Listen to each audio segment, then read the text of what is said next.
welcome to the Anti-Heroes podcast with your host, Zach Blair. I am Zach Blair. Thank you so much for tuning in. You know, I don't know when these air. We usually record them ahead of time. You can always find out what I'm doing with the Rise Against band by checking out all of Rise Against socials. You know, I'll get right into my guest today. My guest today is Eva Gardner. Eva Gardner is a session bass player. She has been the longtime touring bassist for Pink, but she has also done time with Cher and Gwen Stefani, and she was the original bassist for the Mars Volta, and she has gone back from time to time and played with those lovely fellows. And I think, you know, just the wherewithal to be able to grasp something of that magnitude, and especially musically, just means you have got to be on top of your shit. And it's very, very impressive. Eva comes from a pedigree of rock bassists. Eva's dad was Kim Gardner. He played for The Creation, which is British Invasion out of the UK. But man, it's a fascinating story. And I hope I didn't ask her too much about her dad. And like I said, you know, those guys, the real guys, the forefathers, the guys that came before all of us, that's who's really interesting to me. But I'm so glad to have this podcast be a little varied. I don't want just dudes. You know, it was the main thing when I got involved with this podcast was like, I didn't want to just be guys talking about guitars, because that's inevitably what a lot of these are. And like my other guests, Alex Gehring, Gia Gleason, Sarah Labriola, Ava Walker, Jessica Dobson, now Eva Gardner, I'm so glad to get different perspectives on all of this. So without further ado, I will shut up and get into my conversation with Eva Gardner.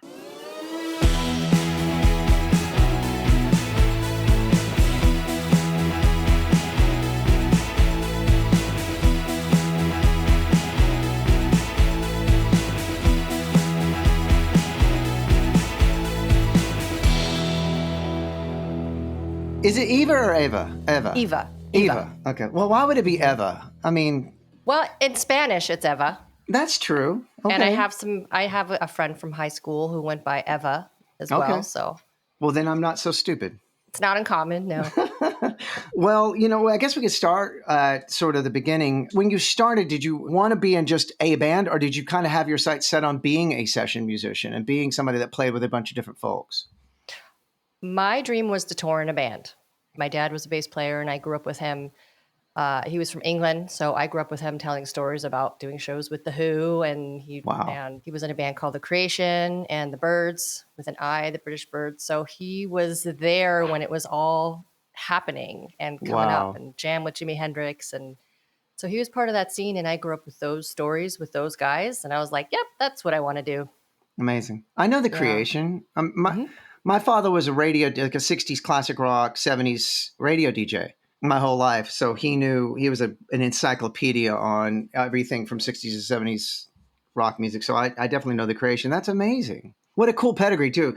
It's one of those things where the guys in my band that have children, they're always like, they didn't want their kids to go into all this. But if I had kids, I would want them to go into this. This is great. Well, I don't think Dad really did want me to go into it. Oh, really? Actually, yeah.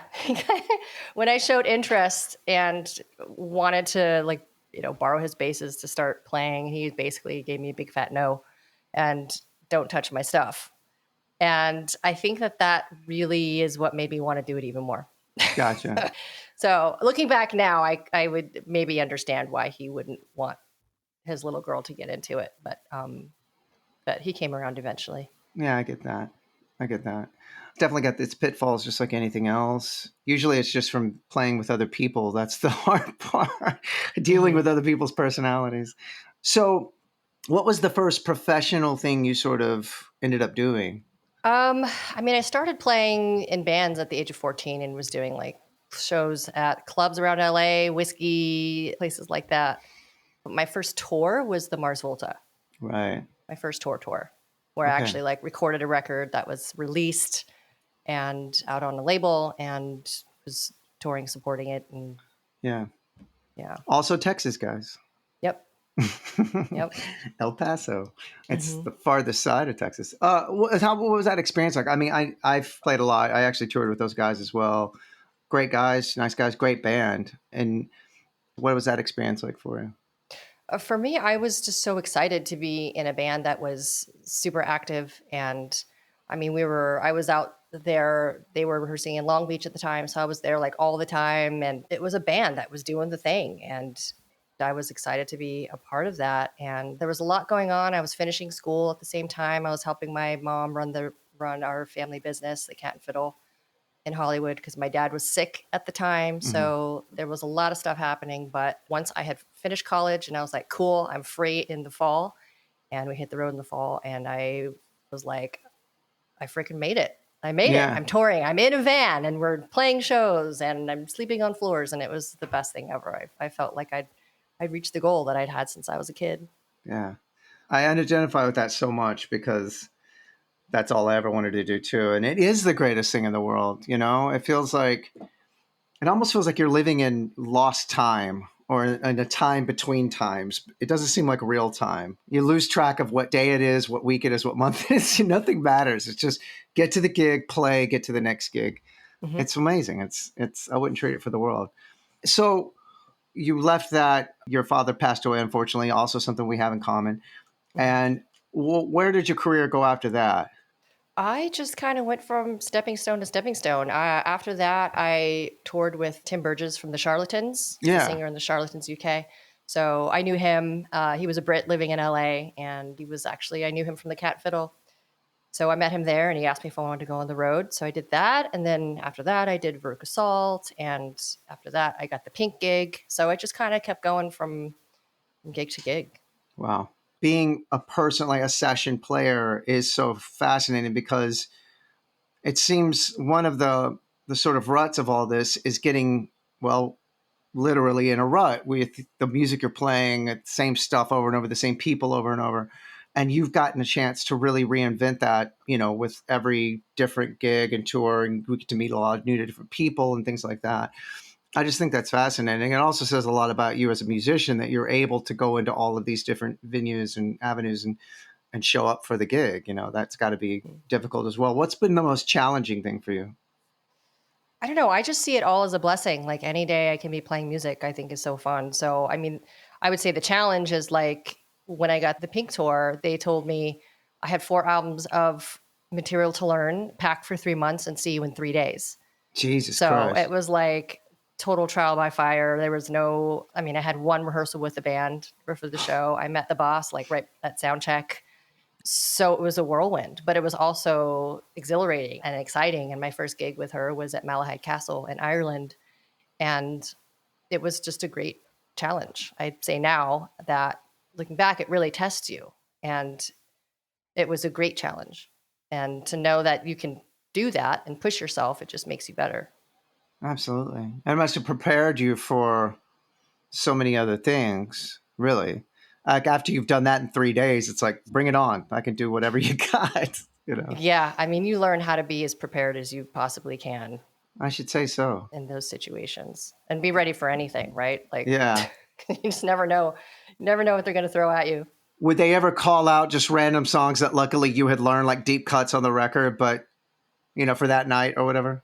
We've definitely had some last minute stuff for sure. So what are you currently, are you still playing with her? What are you currently doing? I am. Yeah. 17 years later, I'm still playing with her. We're on tour at the moment. No shit. Mm-hmm. Congratulations. That's amazing. Thank you. Well, you know, it's funny because I was just in Australia for like 6 weeks. We were there with Blink-182, and I think it was the Rod Laver Arena there in Melbourne. And Pink has the record sellout. So you must know that arena very, very well. I know it very well. She broke one record with 17 shows in a row and then broke her own record coming back the next tour with 18 shows. So we were living, there was one tour where we were in Australia for 4 months. Good Lord. And it was awesome. We were parked in each city for 2 weeks, knock out 10 shows, just leave everything set up. And it's great. Kind of like a mini residency, I guess. Yeah. I thought being there for 6 weeks was a big deal. That's fucking amazing.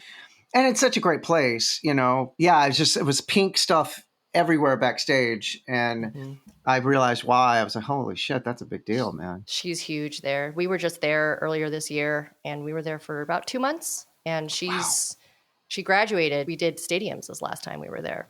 Wow. So she's still loved by the Aussies. It's awesome. That's amazing. Well, what a great gig. So with that, it seems like it keeps you real busy, but what else are you doing? Do you get a chance to do other things, maybe like labors of love, things like that? Yeah. So, I mean, in between, she takes breaks after each tour. So we'll do like probably a 2-year run. We're rounding about 2 years right now. And then she'll take time off anywhere from 2 to 5 years. So in that time, I've done the Cher gig in between Pink gigs, Gwen Stefani, Moby, just kind of if I'm available. And a couple years ago, I was doing reunion stuff with Mars Volta in between tours. So in between tours, I'm doing all kinds of stuff. While I'm on tour, I'm usually writing while I'm on the road. Amazing. So Yeah. is that to prepare for, are you trying to do your own band, your own solo stuff, your own? It's solo stuff. I've released a couple of EPs so far just under my name. So I'm always trying to have the writing cap on as well, the creative side of things. That's such a rewarding thing too, because nowadays you can just, it's like the blessing and the curse, because you can just put stuff out yourself, Mm-hmm. so it can literally just come from your head or your heart and then write out, but then there's not the sort of label behind it that can push it so people could hear it. So this passion of yours isn't getting heard, but it's still cool to be able to just write and be able to put it out immediately. Are you putting out your stuff yourself or somebody else? I'm just doing it myself. That's great. And it really is just for fun. It's, labor of love, like you said, and it's just to kind of scratch an itch. So take me back a little bit. What was your first, and we're going to get nerdy about gear. So what was your first bass? What was your first thing? I imagine your dad's, right? Well, eventually when I was borrowing other people's basses for a while, when I was just getting started, he eventually let me borrow one of his Carvins. He had a Carvin bass, and he was endorsed by them in the late 70s, early 80s, I think, 81. And so he let me borrow one of those basses for a while. And for Christmas, when I was 15, I had a bass under the tree. I actually thought it was a guitar for my sister because she asked Santa for a guitar. And I was like, cool, my sister got her guitar. But my dad said, hey, did you read the tag? And it was a bass for me. So when I was 15, I got my first bass. That's awesome. Yeah. What was that? It was a Fender Precision. Oh, that's amazing. Which I still have. I still use. I love it. That's so cool. It pays to have a dad that knows good basses. He knew, but he also was like, I always wanted one of the like cool 60s vintage ones like his that he got in the 60s. And that was my dream bass. But he's like, yeah, that's not going to happen. So he got me a Mexican made P bass, which, I still have the receipt. I think it was like $300 from Guitar Center on Sunset. But it's a great freaking bass. And like I said, I still use it. They're great. Awesome. That was a great, I remember the Jimmy Vaughn signature Strat. He purposely had them made in Mexico because he liked the Mexican Strats better. And, for our generation, I'm assuming we're close in age, but you're probably much younger than me. We had Guitar Center and we had Epiphone guitars and Squier guitars and made in Mexico Fenders and things like that. Nowadays, kids have YouTube and, it's like it gets easier and easier for people, at least we had access to good equipment that was fairly cheap. But yeah, so many people's first guitars were made in Mexico, Fenders or Epiphones, and they were good, They're great. They sounded great. Dad knew what was up. Yeah. I just changed a couple, switched out the pick guard and switched out the knobs and kind of made it my own. Do you still use it? Yeah. No shit. I do. It's my workhorse, man. No, wait. So is that your main bass? Right now, it's not my main, but it is my main sometimes. Like shit. When I did the a run a couple years ago with Mars Volta, that was my main because that's what I used with them back in 2001. Wow. So I was like, I'm just going to use the same bass that I had used on all those old songs. So I brought it back out. And that's so cool. I love that. It's so hard to hold on to gear, especially being a working musician, because you can always hawk it. You can always sell it. That'll get us to our last guy. I always ask a question about, do you have something that got away? But the lure of that, when you really need to make rent or whatever, and, we all have these things lying around that are worth money. It's so fucking hard. So it's so commendable to be able to hold on to that. And it means so much. Your dad got it for you. And that's amazing. Yeah, that particular instrument has a lot of sentimental value to me right now. So I do, like on the Pink tour, I'm not using it on the Pink tour right now. I have my signature, which was based on that bass that I'm using. But but I'll use it to record. And, like I said, it's just kind of a sentimental instrument for me now. Of course. Like my dad's basses are. So I'll use it when it's appropriate, and it's great for session stuff. Did you get to keep your dad's basses? I inherited them there. Yeah, all of them. Mm-hmm. Wow, that's amazing. And do you get to take those out, or do you don't mess with them? I use them. I'll record with them. I'll do local stuff with them, but I won't take them out on the long haul stuff. That makes sense. Yeah. It's not, again, it's sentimental more than anything. They were like, my dad wanted to be buried with his 62 Fiesta Red Precision. Like that's how much that bass meant to him, Right. So, but you have that. I do have it. Yeah. Oh my mom made sure that I got that, and it wasn't going to end up in the ground somewhere. Wow. Yeah. That's and what a great bass too, Yeah, he did all the creation stuff on it. He recorded all the creation stuff, and Ashton Gardner-Dyke later on. Oh. With my dad, he had tapes. I could listen to his voice. I can hear him talk. Do you ever YouTube your dad and spend time with him, quote unquote?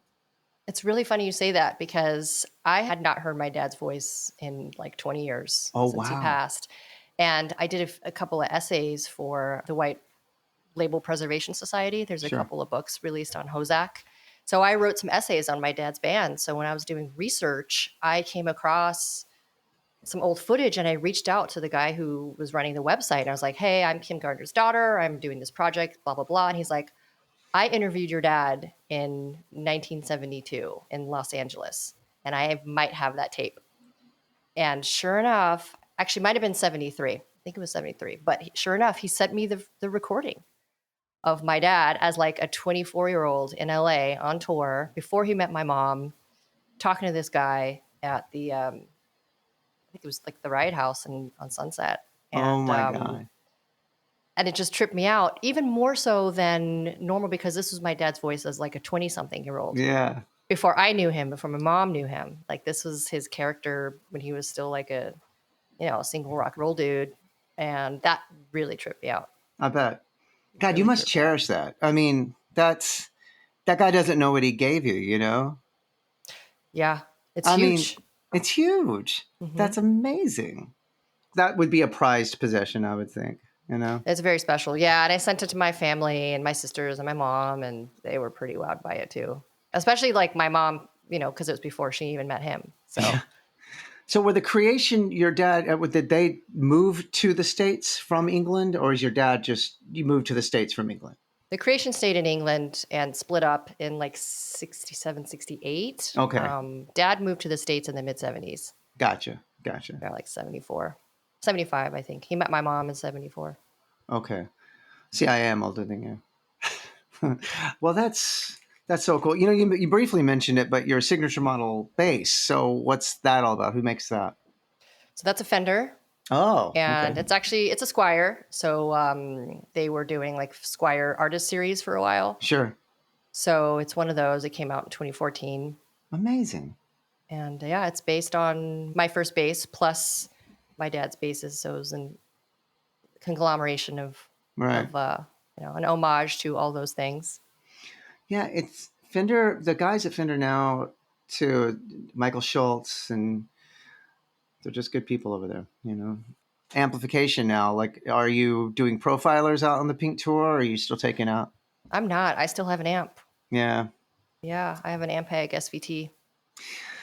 I got talked into the profiler. We got talked into the profilers. And I will say they sound amazing. They really do. There is the sort of the old me that's like, I still want the shit, but I don't know.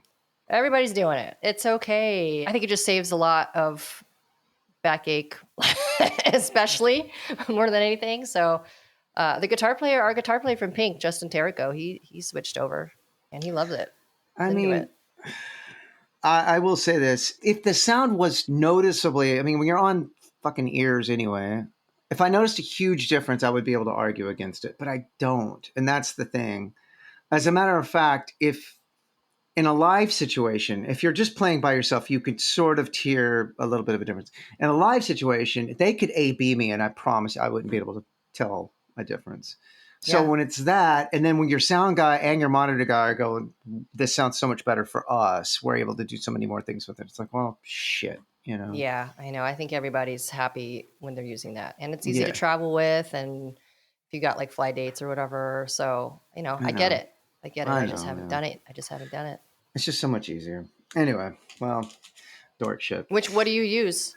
I am on the Quad Cortex now, but I was Kemper. I did Kempers, and now I'm Quad Cortex, and they're both great. The Quad Cortex I'm having a problem with. I'm trying to just use a regular sort of MIDI switcher for it. I'm still using an analog pedal board in front of all this shit, which all of those pedals, I don't use anything boutique. All of them are in it, but I can't find a good switching system for a Quad Cortex. If anybody's listening to this and knows of a good one, let me know. Because I have the RJM Mastermind thing that speaks with a Kemper just fine. It does not speak very well with the Quad Cortex. So I'm kind of in that conundrum right now. Our guitar players are using Fractal. See, and that's kind of the king of all, you know, and it seems like I think my hand's getting forced like to go there. You know, they have their own switching system, the whole thing. Yeah, they're happy with it. So I've heard good things. Shit. Well, maybe I'll take your advice. Maybe I'll get over Might be worth checking out. Maybe, yeah. Might solve your issue. It might solve my issue. So what's right next for you? What's going on next? What do you got coming up? I'm back out. We are still in the middle of the Pink run. Oh, wow. So yeah, we head back out, and what do we have? Like 2-3 more months. Wow. How many people are in that band?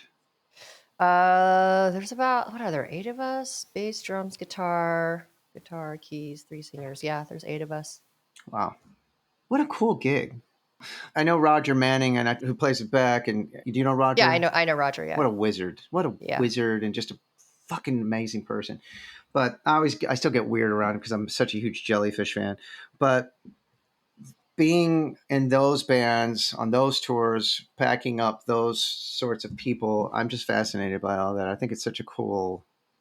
We're all out touring and playing music for a living, but there are different ways of doing it. You know what I mean? And I think that is just fascinating to me. You know, I get FOMO sometimes. I still love it after all this time. It's still my happy place. So of course, I'm grateful.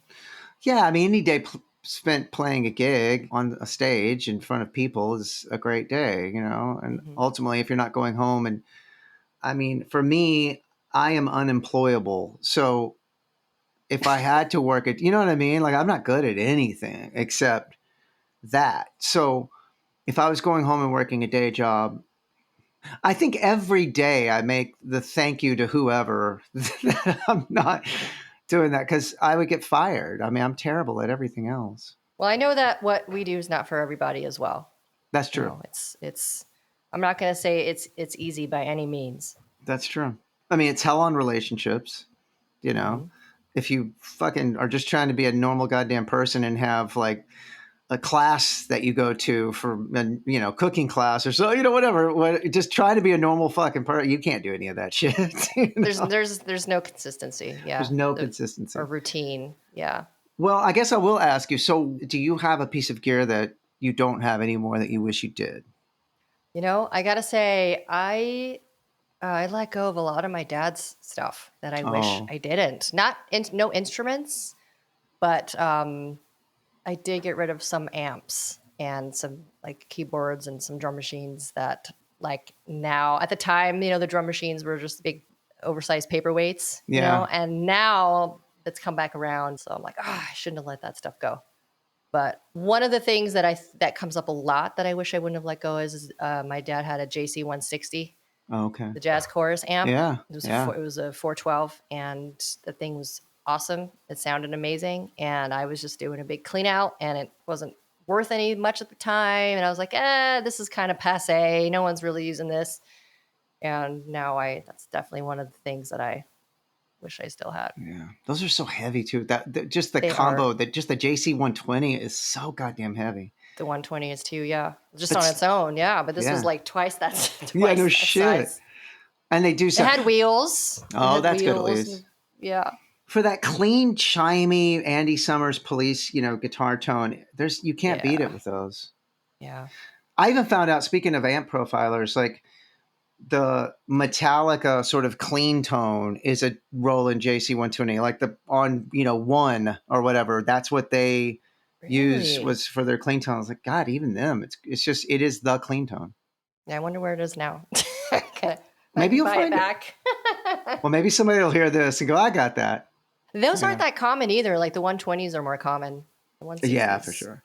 I want to get a 120. Around. That's funny you mentioned that. I've been thinking about trying to get one, even though I'm profiling. Fuck it. Well, so what was your dad sort of in the 70s and 80s? Did he leave it behind, or was he still touring and playing and doing things all the way? He toured for the first few years that I was around. And then my mom was pregnant with my sisters. My sisters are twins. So he kind of shifted gears and ended up opening the Cat and Fiddle in Hollywood. Oh, wow. And opened a pub. And so he ended up just kind of sticking around at home and stopped touring. And we had a jazz band every Sunday. So he'd sit in with the jazz band, and he'd had a home studio and would do stuff at home. Wow. But he didn't tour anymore. And he actually got a call when the Rolling Stones were looking, because he knew all those guys. And Bobby Womack actually called the house phone and was like, hey, Kimmy, Stones are looking for a bass player. And he just, I think that he, wasn't into the idea. I don't know if he was just comfortable at home or was just kind of freaked out about the idea of going back out there again, or it had been too long. It had been decades since he toured. And Mom was like, what the hell? Get out there. Go do it. Go try. What the hell? What are you going to lose? You love touring. You miss it. Yeah. I know he always missed it. Wow. What a story. Holy shit. Ian McLaughlin, he was Austin. He lived in Austin. Last time I saw him was in Austin. Yeah. Okay. So you knew him. Mm-hmm. My dad was in a band with him. No shit. Mm-hmm. That makes a lot of sense. That guy played with everybody. And I guess he married Keith Moon's widow. Kim. Yeah. See, I don't know any of these. These are people I fantasize about and wanted to meet. I didn't even meet Ian McLaughlin. I have friends who had met him, but I didn't. I think I was in his presence once, and I was too much of a dork to what am I going to say to that guy? I'm a musician too. Whatever. Mm-hmm. I was in Guar. You know what I mean? Yeah, you never know. He was such a nice guy. I'm sure he would have loved to have do about Guar. I'll take your word for that. Yeah. But for him, it's I just got off stage with Rolling Stones. I'm like, I was in Guar. Well, that's amazing. Those guys, those are the real guys, like your dad, Ian McLaughlin. I remember one time backstage, it was when John Paul Jones was doing them Crooked Vultures. So, we actually were on a festival with those people. And I was in a catering line with John Paul Jones. And did I say John McLaughlin? Anyway, John Paul Jones. And I asked him if I could meet him. I mean, I didn't know what else, you meet the real guys. I met Brian May one time, and it was the same situation. What the fuck am I going to say to those guys? You know what I mean? Were they, so you did meet them? I did. Met John Paul Jones? I did, which, was lucky. Well, thanks. But you grew up with a guy like that. I mean, that was your dad, anybody that was making music in the 90s and shit, okay, great. But when it's that guy or those guys, those are the real guys, There's a royalty situation.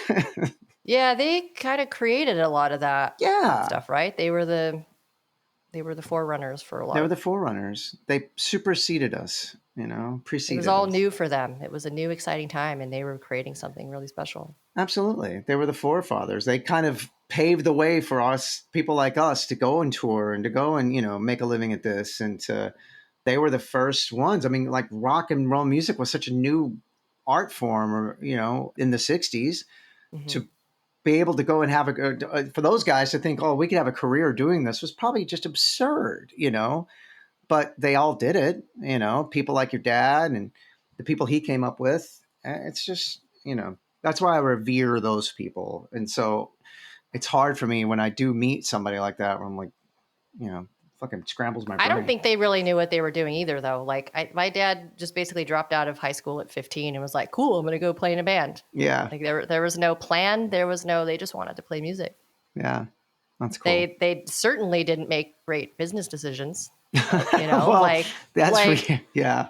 as far as royalties and thinking about the future and managers and labels taking advantage of these kids, Sure. They didn't know.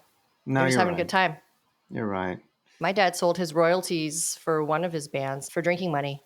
Oh, shit. Yep, back in the 70s. And he didn't remember that. And when he was like chasing down some stuff, they set the contract that he signed in 1970, whatever. He's like, for shit. 350 pounds. And he's like, shit. That's crazy. Yeah. These are great stories. I feel like I'm asking a lot about your dad. I'm sorry. No, not at all. Not at all. He's why I'm here. So yeah. Well, you're so lucky that you got raised around that. That's so cool. Well, I won't take up too much more of your time, and I like to keep these concise, but I do appreciate you doing this. Like I said, I'm so glad when I get to talk to someone other than just another guy. That's just, it breaks it up. we're out here too. You absolutely are. Too. You absolutely are. I've interviewed so many, from Yvette Young to, so many great guitar players and bass players. So I'm glad to get to talk to more. So next for you, we asked you have that tour come up. When exactly is that going out? I'm on a week break right now. We've been out since last year. We've been out since May of 2023. Wow. So we're in the thick of it, and we're just coming into, what are we in, September? Yeah, we end November 20th. Jesus Christ. So right before Thanksgiving, holidays. Oh, is it the States, or is that going to be, where is that? States right now, yeah. Well, maybe I'll see you. We're leaving October 6th, then we get back about November 20th as well. So maybe I'll see you out there. Well, Eva, not Ava. Eva, thank you so much. And I really appreciate you doing it. Thank you. See you later.